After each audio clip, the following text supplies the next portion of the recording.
Hello guys, welcome to CSS tutorial series. Guys, आज के इस लेक्चर के इनसाइट हम सीएसएस की हेल्प से टेक्स्ट को कलर देना सीखेंगे।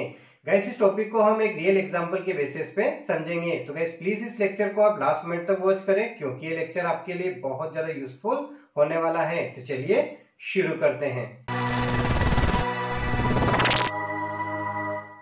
तो गाइस, सबसे पहले मैं यहाँ पर बॉडी सेक्शन के इनसाइड एक हेडिंग बना लेता हूँ। हेडिंग बनाने के लिए मैं यहाँ पर H1 टैग यूज़ कर रहा हूँ। इसके इनसाइड में एक टेक्स्ट लिख रहा हूँ और यहाँ पर जो मैं टेक्स्ट लिख रहा हूँ मैं लिख रहा हूँ यश प्रोग्राम। ठीक है, मैं इसे सेव कर देता हूँ। सबसे पहले हम इसे ब्राउज़र पे रन करके चेक करते हैं कि इसका डिफ़ॉल्ट कलर क्या है।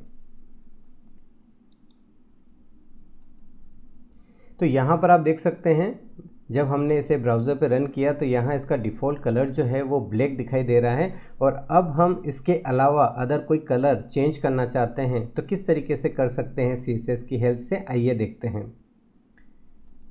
यहाँ पर हम इस H1 के ऊपर सीएसएस अप्लाई करना चाहते हैं तो हेड सेक्शन के इनसाइड हम यहाँ स्टाइल टैग का यूज़ करेंगे और इसके इनसाइड हम H1 के ऊपर CSS अप्लाई कर रहे हैं तो हम यहाँ H1 एलिमेंट को इस तरीके से डिफाइन करेंगे और कलर देने के लिए हम यहाँ पर कलर प्रॉपर्टी का यूज़ करेंगे और इसके बाद जो भी कलर इसका देना चाहते हैं, जैसे कि मैं इसका कलर रेड देना चाहता हूँ तो मैं लिखूँगा यहाँ पर रेड।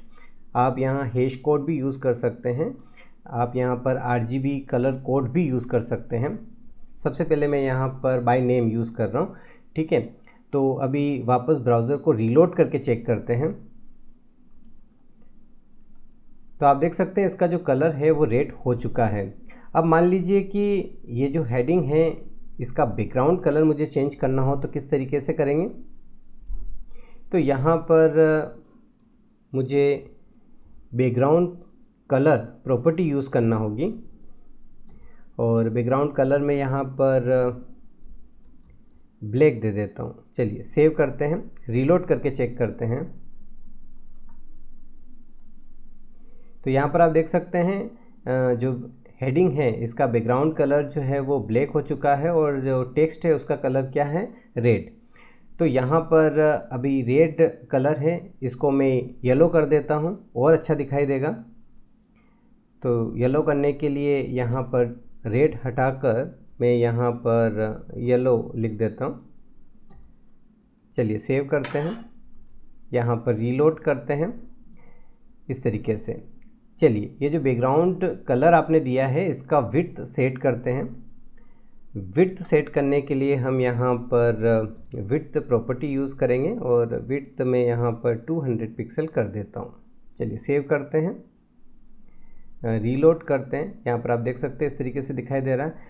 अब ये जो टेक्स्ट है आप इसको लेफ़्ट से खिसकाना चाहते हैं, ध्यान दें। अगर आप केवल टेक्स्ट को लेफ़्ट से खिसकाना चाहते हैं तो आप पेडिंग यूज़ करेंगे और अगर आप बैकग्राउंड कलर के साथ खिसकाना चाहते हैं तो फिर आप मार्जिन यूज़ करेंगे।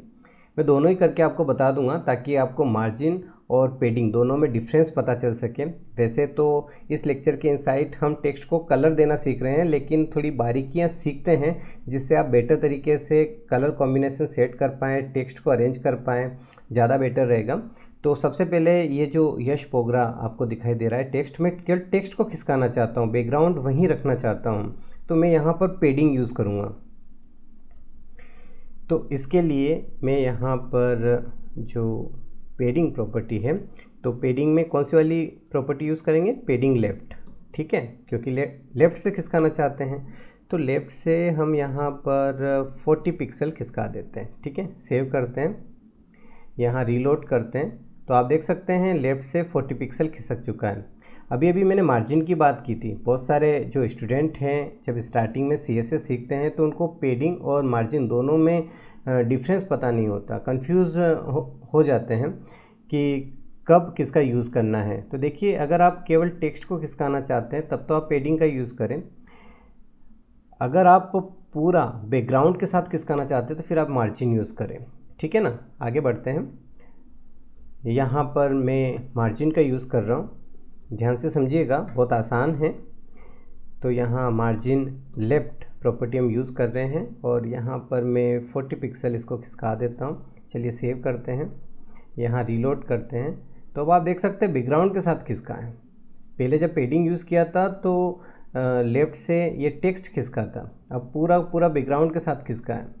तो मार्जिन का मतलब होता है दूसरों से और पेडिंग का मतलब होता है खुद से। ये बात आपको थोड़ा ध्यान रखना है। चलिए आगे बढ़ते हैं। अभी पैराग्राफ के इनसाइड अगर कोई टेक्स्ट है तो उसका कलर आप किस तरीके से चेंज कर सकते हैं वो देखते हैं। वैसे तो सिमिलर है लेकिन यूज़ करके देखते हैं। ज़्यादा बेटर तरीके से आप HTML के साथ CSS का यूज़ करके कलर कॉम्बिनेशन सेट कर पाएंगे। यहाँ पर मैं नीचे आता हूँ और यहाँ पर सबसे पहले एक पैराग्राफ बनाते हैं इस तरीके से, और इसके इनसाइड कोई पैराग्राफ हम यहाँ पर लिख देते हैं। तो अभी मेरे पास कोई पैराग्राफ है नहीं, तो मैं एक काम करता हूँ कि जो टेक्स्ट मैंने लिखा है इसी को मैं कॉपी करता हूँ और बार बार पेस्ट कर देता हूँ, तो एक पैराग्राफ तो बन ही जाएगा। चलिए सेव कर देते हैं और रीलोड करके चेक करते हैं। यहाँ पर मैंने रीलोड किया, आप देख सकते हैं पैराग्राफ आपके सामने दिखाई दे रहा है। अभी मुझे क्या करना है कि ये जो टेक्स्ट है इसका कलर चेंज करना है। तो सबसे पहले मैं यहाँ पर बैकग्राउंड कलर चेंज कर देता हूँ ताकि आपको अच्छा दिखाई देगा। तो पैराग्राफ के ऊपर मुझे CSS अप्लाई करना है, तो बहुत आसान है। मैं P एलिमेंट को डिफ़ाइन करूँगा इस तरीके से, और फिर इसके बाद बैकग्राउंड कलर अगर मैं चेंज करना चाहता हूँ तो यहाँ पर मैं बैकग्राउंड कलर प्रॉपर्टी यूज़ करूँगा और मैं यहाँ पर बैकग्राउंड कलर ब्लैक दे देता हूँ। और जो टेक्स्ट है उसका कलर चेंज करना चाहता हूँ तो बहुत आसान है, केवल मुझे कलर प्रॉपर्टी यूज़ करना है और कलर क्या करना है यहाँ पर वाइट। आप कोई भी कलर दे सकते हैं जो भी आपको पसंद हो। चलिए यहाँ पर लेफ़्ट साइड में जो आप यूज़ कर रहे हैं इसे प्रॉपर्टी कहते हैं, और राइट साइड में जो आप यूज़ कर रहे हैं इसे वैल्यू कहते हैं, ठीक है ना। चलिए सेव करते हैं, रीलोड करके चेक करते हैं। यहाँ पर मैं रीलोड कर रहा हूँ, इस तरीके से दिखाई दे रहा है। अब देखिए यहाँ पर आपको अभी ये खूबसूरत दिखाई नहीं दे रहा, आपको लेफ़्ट से, राइट से, टॉप से, बॉटम से, सभी जगह से आपको इसमें स्पेस देना है। तो अभी मैंने कहा कि ऐसा कॉन्सेप्ट है जहाँ पर आपको टेक्स्ट को खिसकाना हो तो फिर आप पेडिंग यूज़ करेंगे। क्या यूज़ करेंगे? पेडिंग। अभी मैं सीधे ही पेडिंग दूंगा तो उससे क्या होगा कि लेफ़्ट से, राइट से, टॉप से, बॉटम से सभी जगह से सेम खिसकेगा। ध्यान दें, मैंने कहा कि मैं केवल पेडिंग यूज़ करूँगा, ना मैं पेडिंग लेफ़्ट यूज़ करूँगा, ना मैं पेडिंग टॉप यूज़ करूँगा, ना मैं राइट यूज़ करूँगा, ना बॉटम यूज़ करूँगा। मैं केवल क्या यूज़ करूँगा? पेडिंग, इस तरीके से। और मैं यहाँ पर 50 पिक्सल दे देता हूँ, ठीक है, वैल्यू।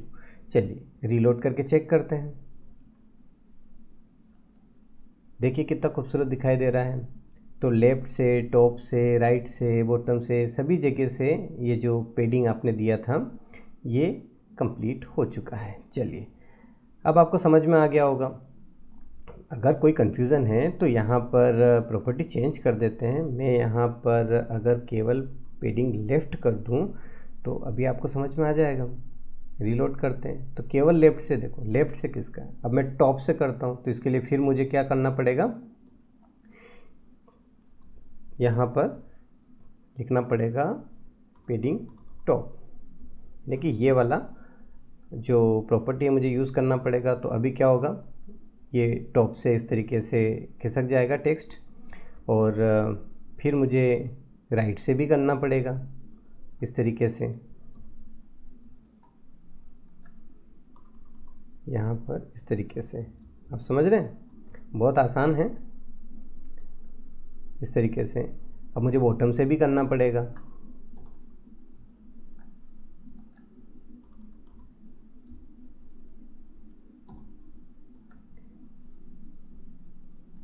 इस तरीके से।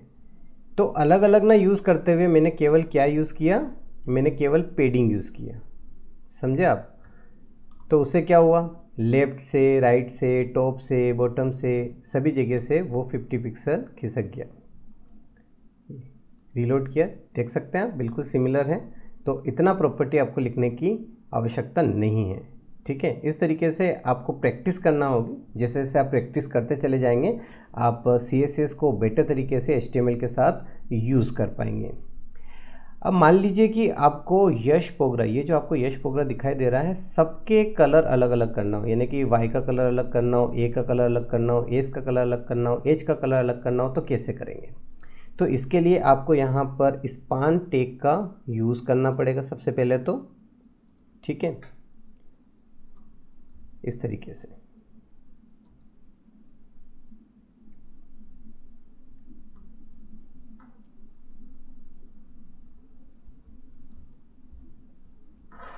ठीक है, अभी मैंने Y के ऊपर स्पान का यूज़ किया है, इसको क्लास असाइन करनी पड़ेगी आपको इस तरीके से। इसको क्लास असाइन कर दी मैंने A, ठीक है। और यहाँ पर क्लास के ऊपर मैं CSS अप्लाई करना चाहता हूँ, तो मैं क्लास के लिए डॉट यूज़ करते हैं, फिर क्लास का नेम लिखते हैं, फिर उसको डिफाइन करते हैं। अब मैं इसका कलर चेंज करना चाहता हूँ, तो सबसे पहले देख लेते हैं एक बार। यहाँ पर आप देख सकते हैं, यहाँ पर आपको येलो कलर दिखाई दे रहा है, तो ये जो Y है इसका कलर मैं ऑरेंज करना चाहता हूँ। तो यहाँ पर मैं लिखूँगा कलर और यहाँ लिख दूँगा मैं ऑरेंज, इस तरीके से। चलिए सेव करते हैं, रीलोड करते हैं। यहाँ पर अभी आप देख सकते हैं पूरा ही कलर चेंज हो गया है। अब ऐसा इसलिए हुआ है क्योंकि यहाँ पर ये जो स्पान है ये मैंने सही नहीं लिखा था, अब मैंने यहाँ सही लिख दिया है। तो अब वापस रीलोड करते हैं यहाँ पर, तो अभी आप देखें केवल Y का जो कलर है वो चेंज हुआ है, ठीक है। अब A का कलर चेंज करना चाहता हूँ, A का कलर मैं वाइट करना चाहता हूँ, तो बहुत आसान है, कुछ नहीं करना है। ये जो स्पान है इसी का यूज़ करना है आपको A के लिए भी, इस तरीके से।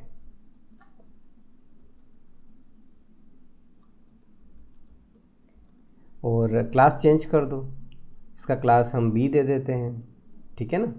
और यहाँ पर B क्लास पर मुझे CSS अप्लाई करना है, तो इस तरीके से मुझे यहाँ पर डॉट लगाकर क्लास का नेम लिखना होगा B, फिर उसको डिफ़ाइन करना होगा और फिर यहाँ कलर प्रॉपर्टी यूज़ करना होगी। और कौन सा कलर मैं देना चाहता हूँ, वाइट देना चाहता हूँ, तो मैं यहाँ पे वाइट लिख दूँगा। चलिए रीलोड करके चेक करते हैं। तो आप देख सकते हैं A का जो कलर है वो क्या हो चुका है, वाइट हो चुका है। इसी तरीके से जो S है इसका कलर हम रेड करना चाहते हैं, तो इसके लिए क्या करना होगा, सेम कॉन्सेप्ट। यहाँ पर हम स्पान का यूज़ करेंगे और S के बाद हम स्पान को बंद कर देंगे और यहाँ पर जो क्लास है उसका नेम हम C दे देंगे। अब C वाली क्लास के ऊपर हम CSS अप्लाई करना चाहते हैं, तो इस तरीके से करेंगे, ठीक है। अब कलर क्या देना चाहते हैं, कलर हम रेड देना चाहते हैं, तो यहाँ पर हम रेड लिख देंगे। आप देख सकते हैं इसका कलर क्या हो चुका है, रेड हो चुका है। तो गाइस अब आप समझ चुके होंगे कि आप अगर अलग अलग टेक्स्ट को कलर देना चाहते हैं, यानी कि अलग अलग कैरेक्टर को कलर देना चाहते हैं, तो किस तरीके से दे सकते हैं। तो गाइस आज के इस लेक्चर के इनसाइट हमने CSS की हेल्प से टेक्स्ट को कलर असाइन करना सीखा। आई होप कि आपको ये लेक्चर बहुत अच्छे से समझ में आया होगा। मिलते हैं नेक्स्ट लेक्चर में, तब तक के लिए बाय बाय।